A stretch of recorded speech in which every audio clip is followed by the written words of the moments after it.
All right, here's your guitar. Just want to show you a better look at her. Your PRS.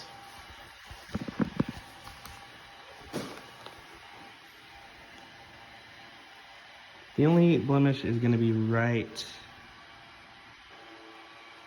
here. The camera doesn't really pick it up. I'm trying to find it. It's real small. But yeah, here you go. Here's the neck.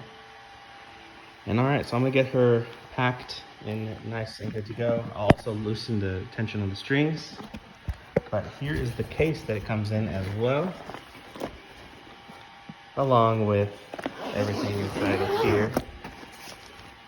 And we'll get that going. All right, here she is all nice and wrapped up and secured. Gonna put her in this new box right here, and we'll add some packing material and we'll go from there.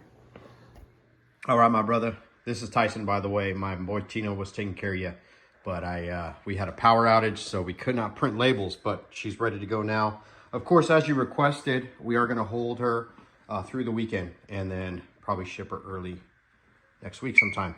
All right, thanks again so much, man. We just want to put good instruments in the hands of good people that the world might be filled with good music. So enjoy. Thanks again.